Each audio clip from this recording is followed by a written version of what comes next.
গেল কয়েকদিন ধরেই নরেন্দ্র মোদী, অমিত শাহ, মমতা ব্যানার্জি, অভিষেক ব্যানার্জির মতো নেতাদের নির্বাচনী প্রচারণার ময়দানে দেখা গেলেও মঙ্গলবারই প্রথম প্রচারে নামেন রাহুল গান্ধী। এদিন রাজ্যটির মালদহ জেলার চাঁচলের সভা থেকে মার্কিন যুক্তরাষ্ট্রের সাথে ভারতের সমঝোতা নিয়ে মোদীর উদ্দেশ্যে রাহুল বলেন, তিনি দেশভক্ত নন, দেশদ্রোহী। নরেন্দ্র মোদীকে ট্রাম্প নিয়ন্ত্রণ করেন।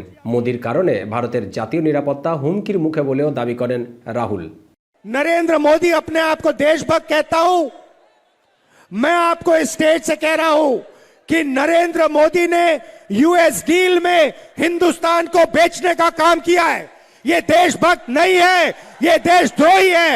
নির্বাচনী প্রচারণায় মোদী সরকারের বিরুদ্ধে ঘৃণা ও বিদ্বেষ ছড়ানোর অভিযোগও তোলেন রাহুল। এসআইআরে কয়েক লাখ মানুষের নাম বাদ পড়া নিয়ে রাহুল জানান, কংগ্রেস ক্ষমতায় আসলে তাদের নাম ভোটার তালিকায় নাম তোলার ব্যবস্থা করবে।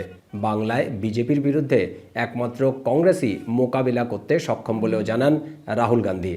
आप घबराइए मत। जिन जिन के नाम गलत काटे गए हैं, कांग्रेस पार्टी की सरकार आएगी।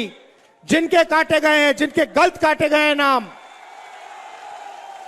उनको हम फिर से वोटर बनाएंगे। ये चीटिंग करके, बेईमानी करके चुनाव जीतते हैं।